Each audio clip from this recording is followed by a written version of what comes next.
தர்மபுரி அப்படிங்கிற ஒரு பெரிய ராஜ்யத்தை அமரேந்திரவர்மன் அப்படிங்கிற ராஜா ஆண்டுகிட்டு இருந்தாரு. அவருடைய ராஜ்யத்துல ஜெயசீலன் அப்படிங்கிற ரொம்பவும் வீரனான ஒரு சேனாதிபதி இருந்தான். ஒரு நாள் இருட்டானதுக்கு அப்புறமா மகாராஜாவோட அந்தப்புறத்துக்கு சேனாதிபதியான ஜெயசீலன் யாருக்கும் தெரியாம ராஜாவை ரகசியமா சந்திக்க வந்தாரு. மகாராஜா அன்போடு அவன் பக்கத்துல போய் அவனை கட்டி பிடிச்சுக்கிட்டாரு. வா தம்பி, இந்த கோட்டை சுவர்களுக்குள்ள உன்னை என் தம்பின்னு கூப்பிடக்கூடிய வாய்ப்பு கேவலம் இந்த ராத்திரி நேரத்துல இந்த தனி மண்டபத்துல தான் கிடைக்கிது. பகல் நேரத்துல ராஜசபையில நீ எனக்கு வணங்கி வணக்கம் சொல்லும் போது என்னோட மனசு ரொம்ப வேதனைப்படுது ஜெயசீலா. ராஜ்யத்தோட நன்மைக்காக நீ செஞ்சிருக்கிற தியாகம் ரொம்பவும் பெருசு. என் தாய் நாட்டுக்காகவும் என்னோட சொந்த அண்ணனுக்காகவும் நான் ஒரு சாதாரண வீரனா மாறக்கூட தயாராயிருக்கேன். பதவியில என்னென்ன இருக்கு, நம்ம ரத்த பந்தம் எப்பவுமே மாறாது. நம்ம உண்மையான பலம் எதிரிக்கு தெரியக்கூடாது அப்படிங்கிறதுக்காகத்தான் குரு இப்படி ஒரு ஏற்பாட்டை பண்ணியிருக்காரு. சரி, அதை விடுங்க. புதுசா வந்திருக்கிற மகாமந்திரிய பத்தி உங்களுடைய அபிப்பிராயம் என்ன? அந்த கேள்விதான் என்ன தொலைச்சிக்கிட்டு இருக்கு தம்பி. ஒரு ராஜ்யத்துல சேனாதிபதிக்கு எந்த அளவுக்கு முக்கியத்துவம் இருக்கோ அதே முக்கியத்துவம் ஒரு மந்திரிக்கும் இருக்கு. இதுக்கு முன்னாடி இருந்த மந்திரிங்க ரொம்ப சுயநலமா இருப்பாங்க. ஆனா இந்த குணசேகரனும் எப்பவும் தர்மத்தை பத்தி பேசுறான். ஆனா அவன் மனசுக்குள்ள என்ன இருக்குன்னு நமக்கு தெரியாது. பதவி வந்தா மனுஷங்க மனம் மாறிடும். அதனால அவனுக்கு ஒரு பரீட்சையை வைக்க போறேன். என்ன பரீட்சை அண்ணா? நான் என்ன செய்யணும்னு கட்டளையிடுங்க. நாளைக்கு அரசவையில நாம பரம எதிரிகள் போல நடிக்கணும் தம்பி. நான் சொல்லக்கூடிய தீர்மானங்களுக்கு நீ உன்னுடைய கடுமையான எதிர்ப்பை சொல்லணும். நீ சொல்றதுக்கெல்லாம் நான் கோபப்படணும். அப்படி நம்ம 2 பேருக்கு நடுவுல கடுமையான வாக்குவாதம் நடக்கும்போது அந்த மந்திரி யார் பக்கம் நிக்கிறாருன்னு பாப்போம். அவனுடைய தர்மத்தை எப்படி காப்பாத்துறான்னு பார்க்கலாம். அவன் என்னோட பதவிக்கு பயந்து என் பக்கம் நின்னா அவன் ஒரு கோழை. அதே உன்னுடைய அதிகாரத்துக்கு ஆசைப்பட்டு உன் பக்கம் நின்னா ஒரு சுயநலவாதி. அதே சமயத்துல எந்த பக்கமும் சாயாம தர்மத்தின் பக்கம் நின்னா அப்படின்னா அவன் நிச்சயமா ஒரு நல்ல மந்திரியா இருப்பான். நாளைக்கு இதை நாம செஞ்சு பார்க்கலாம். அற்புதமான யோசனைனா, நாளைக்கு சபையில அவன் யாருன்னு கண்டுபிடிக்கலாம்.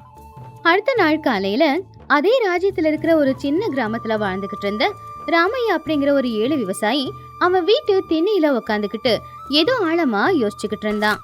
அப்பதான் அவனுடைய மனைவியான அன்னபூர்ணா கையில ஒரு காலியா இருக்கிற சொம்பை எடுத்துக்கிட்டு வெளியில வந்தா. ஏங்க, ஆகாயத்துல இருக்கிற மேகங்கள் எல்லாம் அப்படியே இருக்கே, கொஞ்சம் கூட கருப்பாகவே இல்லையே. இந்த வருஷமும் மழை பெய்யாதா?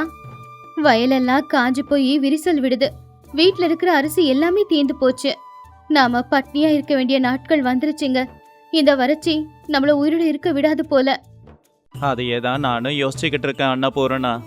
அந்த வருண பகவான் கருணை காட்டலன்னா நம்மள மாதிரி ஏழைங்க வாழ்க்கை என்னாகிறது? நாம விளைய வைக்கிற பயிர்ல தானே நம்முடைய உயிரும் கலந்து இருக்கு. அடுத்த போக விளைச்சலுக்கு துவறதுக்கு விதனல் கூட நம்ம கிட்ட மிச்சம் இல்ல.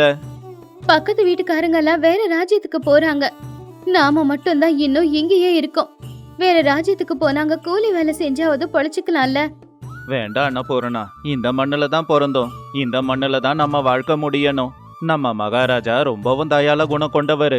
நம்ம கஷ்டம் அவருக்கு தெரிஞ்சா நிச்சயம் உதவி செய்வாரு. அவர்கிட்ட போய் நம்ம வறட்சியை பத்தி எடுத்து சொன்னா நிச்சயம் நமக்கு ஒரு நல்ல வழிய காட்டுவாரு. அவரை விட்டுட்டு போறது தர்மம் இல்ல. கொஞ்சம் பொறுமையா இரு. கிராமத்துல நிலைமை இப்படி இருக்கும்போது அங்க கோட்டையில மகாராஜா ராஜசபையில சிம்மாசனத்துல உட்காந்துக்கிட்டு இருந்தாரு. அவருக்கு பக்கத்துல மகா மந்திரியான குணசேகரன் கைய கட்டி பணிவா நின்னுக்கிட்டு இருந்தாரு. இன்னொரு பக்கம் ஜெயசீலனும் நின்னுக்கிட்டு இருந்தான். அப்பதான் ஒரு காவலாளி வந்து கிராமத்துல இருக்கிற வறட்சிய பத்தி சொன்னான். அப்ப ராஜாவும் சேனாதிபதியும் அவங்க நாடகத்தை தொடங்குனாங்க. கேட்டீங்களா சபையோரே? மழை இல்லாததால நம்ம விவசாயிங்க ரொம்ப கஷ்டப்படுறாங்க. அவங்க கிட்ட சாப்பிட கூட தானியம் இல்லாம பசியால வாடுறாங்க. உடனடியா நம்ம ராஜ்ய கஜானாவுல இருந்தோம், நம்ம கோட்டையில இருக்கிற கஜானாக்கள்ல இருந்தோம் தானியங்களை கொண்டு போய் அந்த கிராமத்து மக்களுக்கு கொடுங்க. இது என்னுடைய கட்டளை. மகாராஜா, இது நல்ல முடிவு கிடையாது. நான் உங்களுடைய முடிவை கடுமையா எதிர்க்கிறேன். கோட்டையில இருக்கிற தானியம் நம்ம வீரர்களுக்கானது. அவசர நிலையில போர் வரும்போது அவங்களுக்கு அது பயன்படும்னு வச்சிருக்கோம். கேவலம் 1 வருஷம் மழை பெய்யலங்கிறதுக்காக நம்ம கோட்டை கஜானாவில் இருக்கிற தானியங்களை கொண்டு போய் கிராமத்து மக்களுக்கு கொடுத்தா நம்ம படை வீரர்களுக்கு எப்படி கொடுக்கறது? நீங்க எடுத்திருக்கிற இந்த முடிவால நம்ம படைக்கு ஆபத்து ஏற்படும் அரசே. உடனடியா உங்க தீர்மானத்தை திரும்ப பெறுங்க. சேனாதிபதி, என்னையே எதிர்த்து பேசுறியா? மக்கள் பசியால கஷ்டப்படும் போது படை வீரர்களுக்காக நான் எடுத்து வைக்கணுமா? மக்கள் உயிரோட இருந்தாதான் இந்த ராஜ்யம், இந்த சேனைகள் எல்லாம். என் கட்டளையை மீற உனக்கு அதிகாரம் இல்ல. ஒரு சேனாதிபதியா ராஜ்யத்தை பாதுகாக்கிறது என் கடமை. நீங்க பரிதாபப்பட்டு பேசிக்கிட்டு இருக்கீங்க. நான் எங்க யதார்த்தத்தை பேசுறேன். அந்த கிராமத்து மக்களை அவங்களோட விதிப்படியா ஆகட்டும்னு விட்டுடுங்க. சபையில் எல்லாருமே அமைதியா இருந்தாங்க.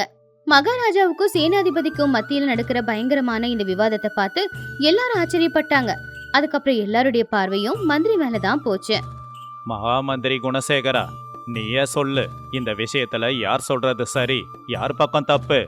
என்னோட முடிவு சரியானதா இல்ல சேனாதிபதியோட முடிவு சரியா? உனக்கு என்ன தோணுதோ அதை பயப்படாம நீ என்கிட்ட இப்ப சொல்லலாம்.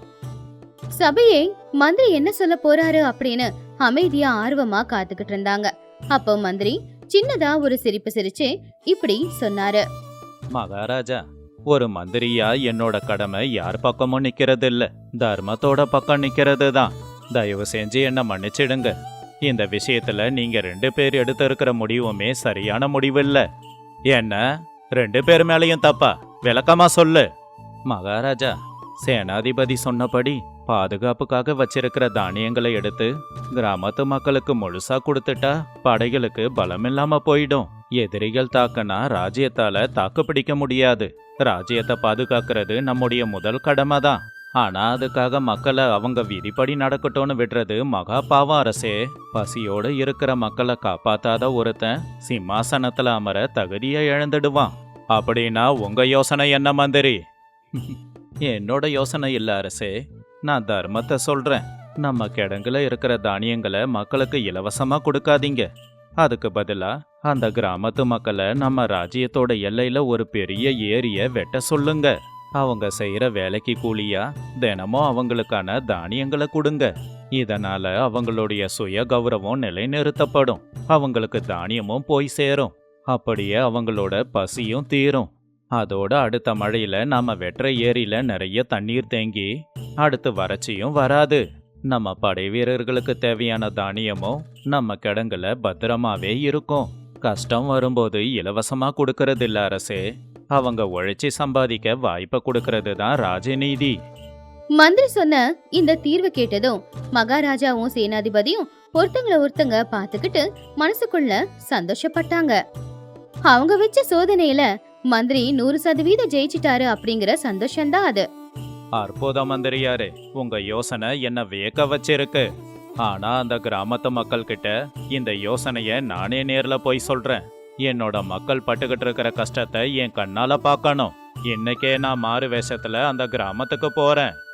அன்னைக்கு சூரியன் மறையிற நேரத்துல தன்னுடைய உடைகளை மாத்திக்கிட்டு மகாராஜா நேரா ராமையாவோட வீட்டுக்கு போனாரு. அங்க ராமையா சோகமா அவன் வீட்டு திண்ணையில உட்காந்துக்கிட்டு இருந்தான். ஐயா, நான் ரொம்ப தூரத்துல இருந்து வரேன். ரொம்ப தாகமா இருக்கு. கொஞ்சம் குடிக்க தண்ணி கொடுங்க. அப்படிங்களா ஐயா? உட்காருங்க.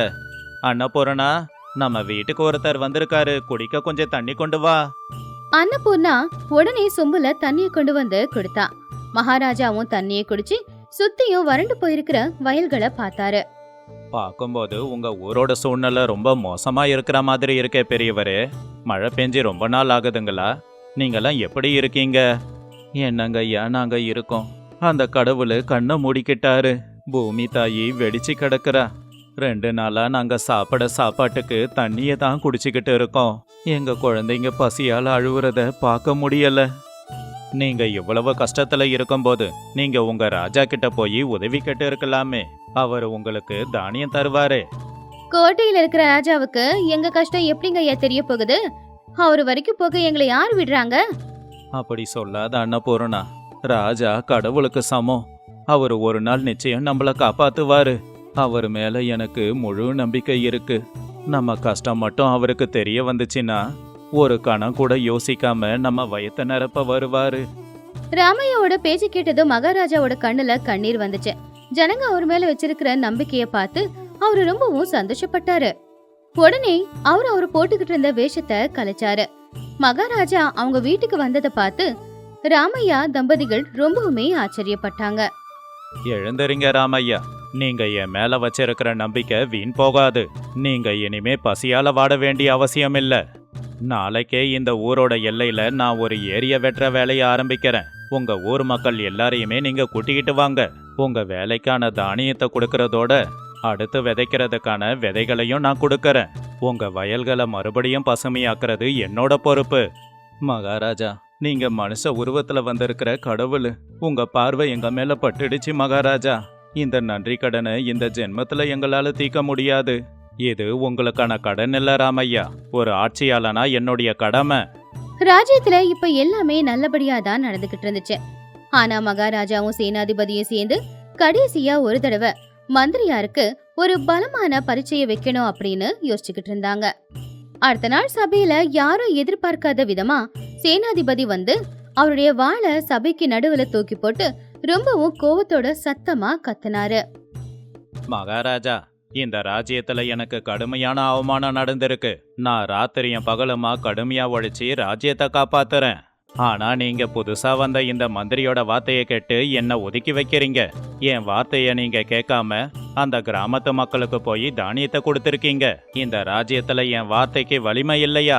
சேனாதிபதி, உனக்கே இவ்வளவு கோபம்? நீ இந்த ராஜ்யத்தோட தூண் மாதிரி. இந்த கோபம் வேண்டாம். தூணா இருந்து பலன் இல்ல மகாராஜா. எனக்கு அதிகாரம் வேண்டும். உங்களுக்கு என்னோட பலம் தெரியாது. என்கிட்ட ஆயிரக்கணக்கான வீரர்கள் இருக்காங்க. அவங்க என்னோட வார்த்தைய தான் கேட்பாங்க. இப்பவே நான் கிளர்ச்சி ஆரம்பிக்க போறேன். இந்த ராஜ்யம் 2 துண்டாகணும். சரி, பாதி ராஜ்யத்தை எனக்கு கொடுத்து ராஜா ஆக்குங்க. இல்லனா என்னோட வீரர்களை வர வச்சு இந்த கோட்டைய நாசமாக்கிடுவேன். சொல்லுங்க, பாதி ராஜ்யம் தர முடியுமா முடியாதா? சபையில அத்தனை பேரும் பயந்து போயிட்டாங்க. ஏன்னா நம்ம நாட்டோட சேனாதிபதியே நம்ம நாட்டுக்கு மேல தாக்குதல் நடத்துறேன்னு சொன்னது ரொம்ப ஆச்சரியமா இருந்துச்சு. அப்போ ராஜா ரொம்பவும் சோகமா மந்திரிய பார்த்து, பாத்தீங்களா மந்திரியாரே, என்னுடைய சேனாதிபதியே எனக்கு எதிரா பேசுறான். பாதி ராஜ்யத்தை கேட்கறான். இல்லனா யுத்தத்துக்கு வருவானா? என்னோட ராஜ்யம் 2ஆகிறதுல எனக்கு விருப்பம் இல்ல. அதுக்காக என்னுடைய சொந்த சேனைக்கு எதிராக யுத்தம் செய்ய முடியாது. நீங்க தான் இதுக்கு ஒரு நல்ல வழிய காட்டணும் மந்திரியாரே. பாதி ராஜ்யத்தை கொடுக்க சொல்றீங்களா? அப்போ மந்திரி கொஞ்சம் கூட பதட்டப்படாம நேரா சேனாதிபதி முன்னாடி வந்து நின்னாரு. அவருடைய கண்ணுல கொஞ்சம் கூட பயமும் இல்ல. ஆனா அந்த ராஜ்யத்து மேல இருக்கிற பக்தி மட்டும் இருந்துச்சு. சேனாதிபதியாரே, அதிகார ஆசையில நீங்க கண்மூடித்தனமா பேசிக்கிட்டு இருக்கீங்க. சிம்மாசனங்கிறது பங்கு போட்டுக்க மரத்தால செஞ்ச நாற்காலி இல்ல. அது மக்களோட நம்பிக்கை. இந்த ராஜ்யம் நம்ம தாய போன்றது. தாய நாம 2 பங்கா போட முடியுமா என்ன? உங்களுடைய பைத்தியக்காரத்தனமான எண்ணங்களை நிறுத்துங்க. மந்திரியாரே, நீங்க எனக்கு தர்ம உபதேசம் பண்றீங்களா என்ன? என் படைக்கு முன்னாடி நீ ஏமாத்துறோம். உன்னை என் காலில் போட்டு மிதிச்சிடுவேன். குறுக்க வந்து நிக்காத. இந்த ராஜ்யத்தை 2 துண்டு ஆக்கியே தீருவேன். மகாராஜா, இந்த துரோகியோட பேச்ச கேட்காதீங்க. ராஜ்யத்தை 2 துண்டாக்குறத விட மோசமான முடிவு எதுவுமே இல்ல. சேனாதிபதியாரே, உங்களுக்கு அதிகாரம் வேணும் அப்படின்னா முதல்ல என்ன நீங்க அழிச்சாதான் ராஜா கிட்ட உங்களால நெருங்க முடியும். ஆனா இந்த ராஜ்யத்தை பிரிக்க வழிய சொல்ல மாட்டேன். மகாராஜா, ஒருவேளை இவருக்கு நீங்க பணிந்து ராஜ்யத்தை பிரிக்க நினைச்சா எனக்கு இந்த மந்திரி பதவி வேண்டாம். நான் இங்கிருந்து போறேன். தர்மத்தை காப்பாற்ற முடியாத இந்த பதவி எனக்கு வேண்டாம். என் தலையே போனாலும் சரி. நான் உங்களுடைய முடிவை எதிர்க்கிற சேனாதிபதி. மந்திரி குணசேகரன் சொன்ன அந்த பேச்ச கேட்ட உடனேயே இதுவரைக்கும் கோவமா இருந்த மாதிரி இருந்த சேனாதிபதியோட முகத்துல இப்ப அந்த கோவம் எல்லாம் போய் ஒரு சந்தோஷம் தெரிஞ்சது. அப்போ மகாராஜா அவருடைய சிம்மாசனத்தை விட்டு கீழே இறங்கி வந்து சேனாதிபதியோட தோள்ல கைய போட்டு 2 பேருமே மந்திரிய பார்த்து சிரிக்க ஆரம்பிச்சாங்க.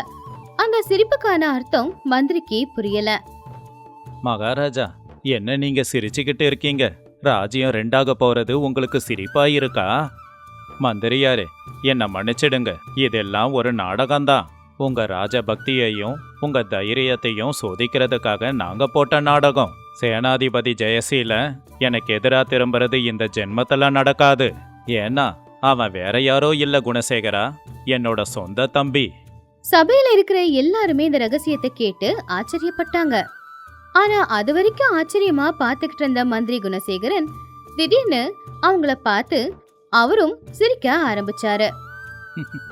எனக்கு அந்த விஷயம் முன்னாடியே தெரியும் அரசே. அவர் உங்க தம்பிதான்னு எனக்கு முன்னாடியே தெரியும். என்னது, உனக்கு முன்னாடியே தெரியுமா? இந்த ரகசியம் எங்க 2 பேரையும் அதோட மறைஞ்சு போன எங்க குருவை தவிர வேற யாருக்கும் தெரியாது. எப்படி உனக்கு தெரியும்? ஆமா மகாராஜா, இந்த உலகத்துல அந்த ரகசியம் உங்க குருவை தவிர வேற யாருக்கும் தெரியாது. ஏன்னா அந்த குரு வேற யாரும் இல்ல, என்னோட தந்தை தான். அத கேட்ட உடனேயே மகாராஜா சேனாதிபதி 2 பேருமே ஆச்சரியப்பட்டாங்க. 15 வருடங்களுக்கு முன்னாடி எதிரிகள் நம்ம ராஜ்யத்தை தாக்குனப்போ உங்க 2 பேரோட உயிரையும் காப்பாத்தி உங்களை ரகசியமா வளர்த்து பெரியவங்களாக்குனது என் தந்தை தான். அப்போது நான் சின்ன பிள்ளை மகாராஜா. உங்க 2 பேரையும் காப்பாத்துற முயற்சியில என்னோட தந்தை அந்த எதிரி வீரர்கள் கையால இறந்து போனாரு. இறக்கிறதுக்கு முன்னாடி உங்களை பத்தியும் உங்க ரகசியத்தை பத்தியும் என்கிட்ட சொன்னாரு. நான் இவ்வளவு காலங்களா தூரமா இருந்து கல்வி கலைகளை கத்துக்கிட்டு சரியான நேரத்துக்காக காத்துக்கிட்டு இருந்தேன். நீங்க என்ன மந்திரியா தேர்ந்தெடுத்தப்போ நான் என்னோட கடமையை செய்ய தயாரானேன். குணசேகரா, நீ எங்க குருவோட மகனா. ஆனா இந்த விஷயத்த நீ எதுக்காக முன்னாடியே சொல்லல? நாங்க நடத்தின இந்த சோதனை நாடகத்துல எதுக்காக பங்கெடுத்த?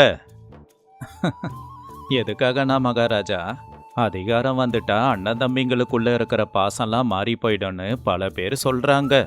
நீங்க என்னுடைய தந்தையோட தியாகத்தால வாழ்ந்துகிட்டு இருக்கீங்க.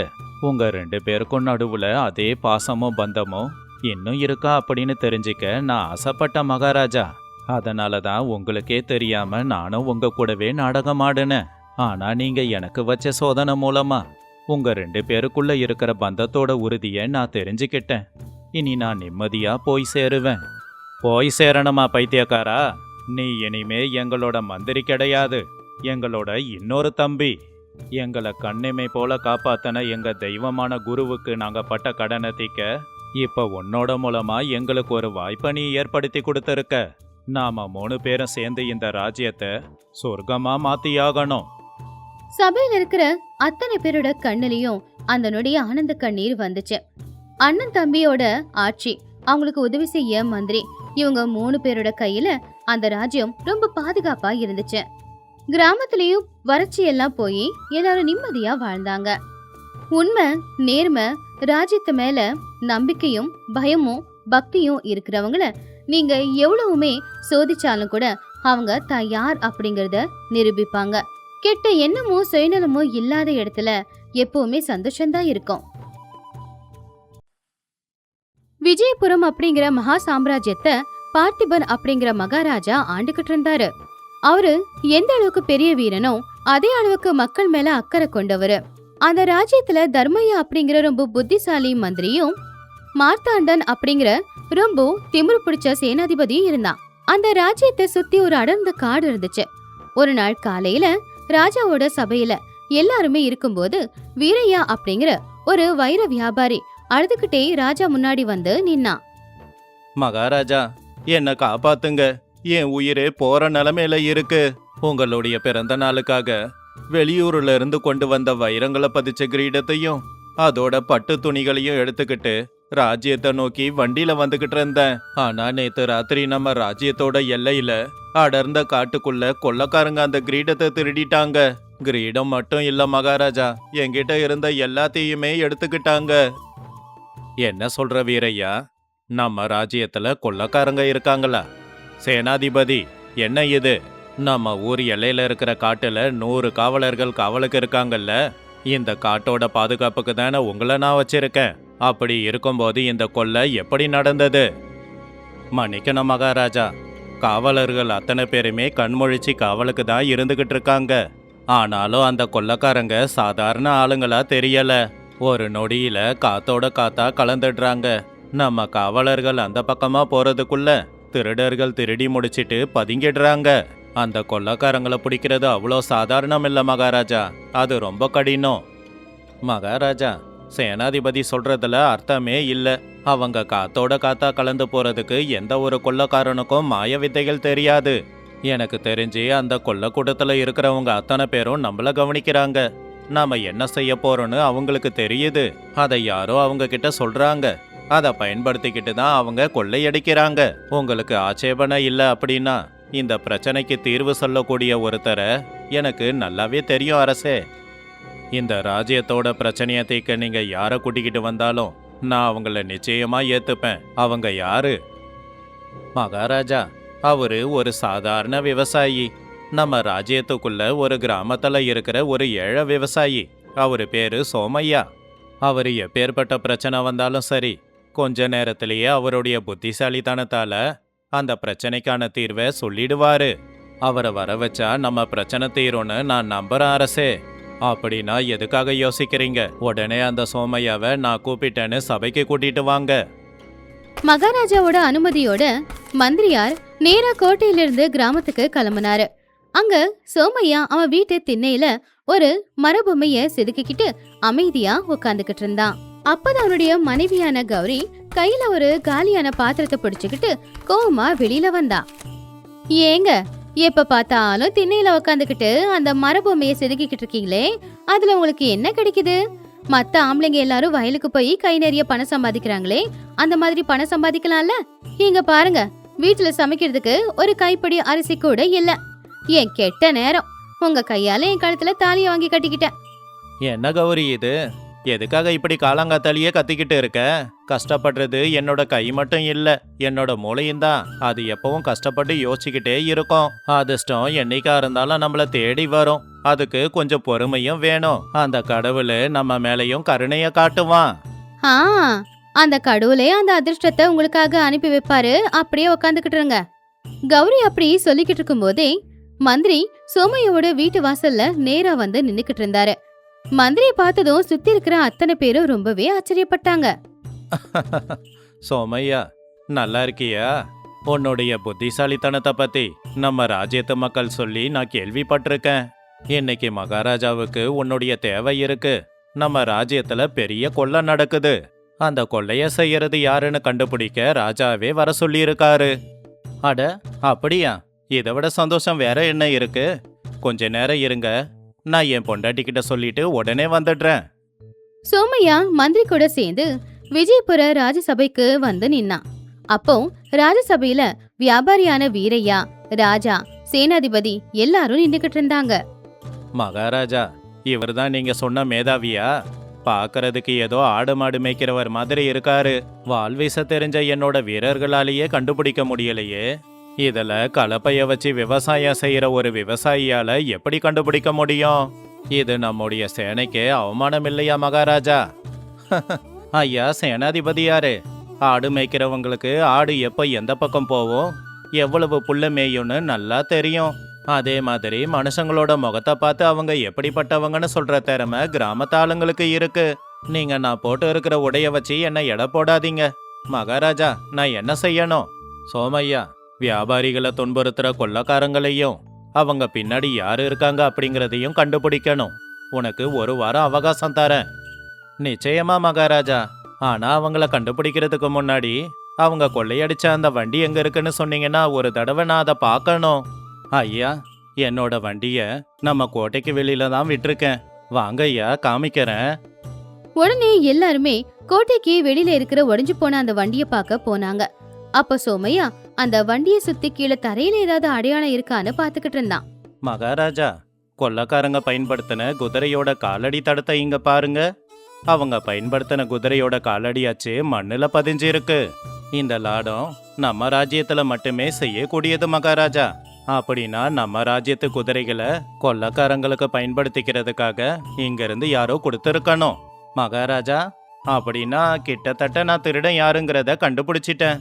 எனக்கு ஒரு பெரிய வண்டி வேணும். இன்னைக்கு ராத்திரி நான் தனியா காட்டுக்குள்ள போறேன். அதுல கனமா இருக்கிற 4 பெட்டியை வச்சு அது மேல பட்டு துணியை போத்தி எனக்கு கொடுங்க. நான் போயிட்டு வரேன். பாத்தீங்களா மகாராஜா, இவன் பைத்தியக்காரத்தனத்தை.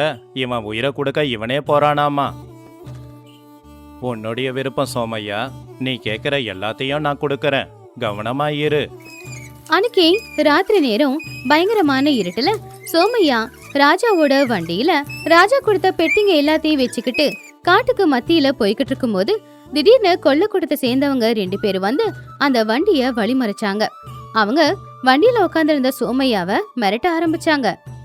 டேய், நில்லுடா. உன் வண்டியில இருக்கிறது எல்லாமே ராஜாவோட கஜானாவை சேர்ந்த சொத்துன்னு எனக்கு தெரியும். ஒழுங்கா வண்டியை விட்டுட்டு உன்னோட உயிரை காப்பாத்திக்கிட்டு ஓடிடு, இல்லைன்னா நீ செத்துடுவ. ஐயோ, அப்படியெல்லாம் எதுவும் செஞ்சிடாதீங்க. உங்களுக்கு என்ன வேணுமோ தாராளமா வண்டியில இருந்து எடுத்துக்கோங்க. ஆனா என் உசுரை மட்டும் விட்டுடுங்க ஐயா. என்னை நம்பி என் பொண்டாட்டி இருக்கா, என்னை விட்டுடுங்க. சரியான பயந்தாங்கோழியா இருக்க. உன் உயிரெடுக்கலாம் எனக்கு நேரம் இல்லை, ஓடிப்போ. சோமையா அங்கிருந்து பயந்து ஓடி போற மாதிரி நடிச்சு தூரத்துல இருட்டுல ஒரு மரத்துக்கு பின்னாடி நின்னு அவங்க செய்யறத கவனிச்சான். கொள்ளைக்காரங்க அந்த பெட்டி எல்லாத்தையும் எடுத்துக்கிட்டு காட்டுக்குள்ள போயிட்டாங்க. ஆனா சோமையா ஏற்கனவே அந்த வண்டியோட கீழ்ப்பகுதியில ஒரு பை நிறைய வெள்ளை சுண்ணாம்ப கொட்டி வச்சு அந்த பையில சின்னதா ஒரு துளைவை போட்டான். அந்த துளைவு வழியா அவங்க வண்டி கொண்டு போன இடமெல்லாம் அந்த வெள்ளை சுண்ணாம்பு கொட்டிக்கிட்டே தான் போச்சு. போங்கடா போங்க, இந்த சுண்ணாம்பு விழுந்த வழிய பார்த்து நான் பின்னாடியே வரேன். இது காட்டுல நாங்க வழி மாறி போகாம இருக்க பயன்படுத்துற திட்டம். அப்படி அந்த சுண்ணாம்ப பாத்துக்கிட்டு பின்னாடியே போகும்போது அந்த சுண்ணாம்போட வழி ஒரு பெரிய குகைக்குள்ள போச்சு. அப்ப சோமையாவும் அந்த குகைக்குள்ள இறங்கி பார்க்கும்போது காவலர்கள் வெளியில காவலுக்கு இருந்தாங்க. யாருக்கும் தெரியாம ஒளிஞ்சிருந்து உள்ள என்ன நடக்குதுன்னு பாத்துக்கிட்டு இருந்தா சோமையா. அப்ப அந்த கொள்ளக்கூட்டத்தோட தலைவனான பைரவனும் யாரோ முகம் தெரியாத ஒரு ஆளு நின்னு பேசிக்கிட்டு இருந்தாங்க.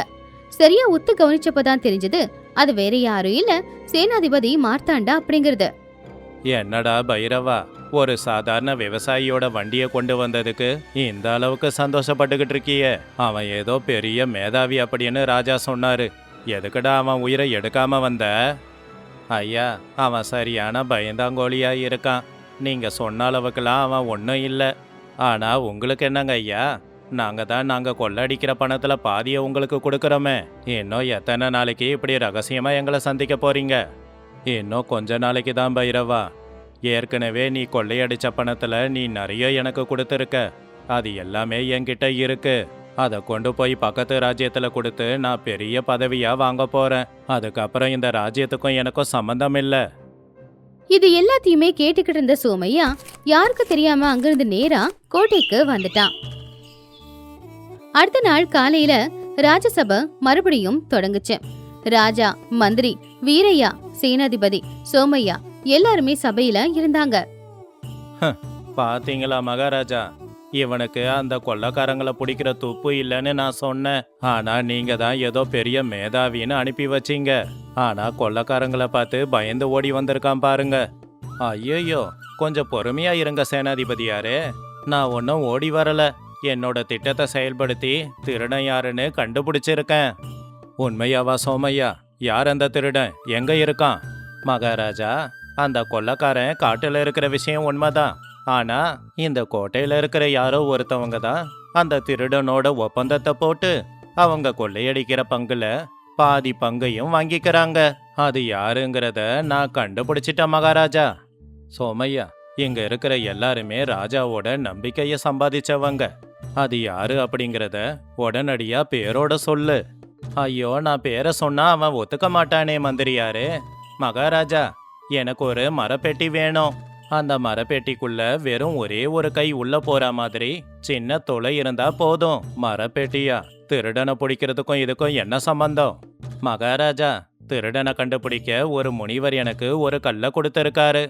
அந்த கல்லை நான் அந்த பெட்டிக்குள்ள வைக்க போறேன். சபையில இருக்கிற அதிகாரிங்க எல்லாருமே அந்த துளை வழியா அவங்க கையை விட்டு அந்த கல்லை தொடணும். தப்பு பண்ணாதவங்க அந்த கல்லை தொடும்போது அந்த கல்லு எதுவும் செய்யாது. ஆனா தவறு செஞ்சவங்க தொடும்போது அந்த கல்லு அவங்க கைய பிடிச்சிக்கும். என்னது, இழுத்து பிடிச்சிக்குமா? அப்படின்னா எக்காரணத்தை கொண்டும் அந்த கல்லை மட்டும் நான் தொடவே கூடாது. பெட்டிக்குள்ள கைய விட்டாலும் அந்த கல்லை மட்டும் தொட்டுடாம பாத்துக்கணும். அப்பதான் இவங்கிட்ட இருந்து நான் தப்பிக்க முடியும். காவலர்கள் ஒரு பெரிய மரப்பெட்டியை கொண்டு வந்து சபைக்கு மத்தியில வச்சாங்க. எல்லாரும் பாத்துக்கிட்டு இருக்கும்போது மந்திரி, வியாபாரி, மத்த அதிகாரிகளும் போய் அந்த மரப்பெட்டியில துளைவுக்குள்ள கைவிட்டு வெளியில எடுத்தாங்க. சேனாதிபதியும் ரொம்ப தைரியமா அந்த பெட்டி பக்கத்துல போனான். பெட்டிக்குள்ள அவன் கைவிட்டான். ஆனா அந்த கல்ல தொடாம கைய வெளியில எடுத்து சிரிச்சுக்கிட்டே ராஜாவை பார்த்து இப்படி சொன்னான். பாத்தீங்களா மகாராஜா, அந்த கல்லு யாரோட கையையும் பிடிக்கல. இவன் சொல்றதெல்லாம் பொய். இவன் நம்ம நேரத்தை வீணாக்கறான். அட இருங்க சேனாதிபதியாரே, இப்ப அந்த பெட்டிக்குள்ள கைய விட்டவங்க எல்லாரும் உங்களுடைய உள்ளங்கைய காட்டுங்க. சபையில இருக்கிறவங்க எல்லாருமே அவங்க உள்ளங்கைய ராஜா கிட்ட காட்டினாங்க. அந்த சபையில இருக்கிற அத்தனை பேரோட கையிலயுமே ஒரு கருப்பு மை ஒட்டிக்கிட்டு இருந்துச்சு. ஆனா சேனாதிபதி கையில மட்டும் கருப்பு மை ஒட்டவே இல்ல. அவன் வசமா எல்லாருக்கும் முன்னாடி மாட்டிக்கிட்டான். இது என்ன, இவங்க எல்லாரோட கையிலயும் மை ஒட்டிக்கிட்டு இருக்கு, என் கையில மட்டும் ஒட்டவே இல்ல. அது என்ன அப்படின்னு நான் சொல்றேன் சேனாதிபதியாரே. அந்த பெட்டிக்குள்ள கல்லுன்னு எதுவுமே இல்ல. அந்த பெட்டி காலி பெட்டி தான். என்ன, அந்த பெட்டியோட அடியில நான் இந்த மாதிரி கருப்பு மைய பூசி வச்சிருந்தேன். எந்த தப்பும் செய்யாத மந்திரியாரும் மத்தவங்களும் தைரியமா பெட்டிக்குள்ள கைய விட்டு பெட்டியோட அடிப்பாகம் வரைக்கும் கைய விட்டு பார்த்துருக்காங்க. அப்ப அவங்க கையில மை ஒட்டிக்கிச்சு. ஆனா நீ திருட அப்படிங்கறதால எங்க மாட்டிக்க போறியோங்கிற பயத்துல நீ கைய கீழே வரைக்கும் கொண்டு போல. கைய விட்டு மேலேயே கைய வெளியில எடுத்திருக்க. அதனால உன் கையில மை ஒட்டல. மகாராஜா, யாரு திருடன்னு இப்ப தெரியுதா?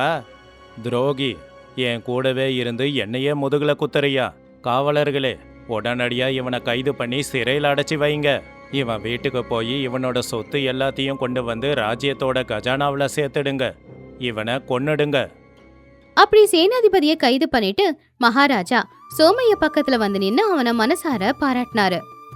சோமையா, உன்ன மாதிரி ஒரு புத்திசாலி இந்த ராஜ்யத்துல இருக்கிறது எனக்கு பெருமையா இருக்கு.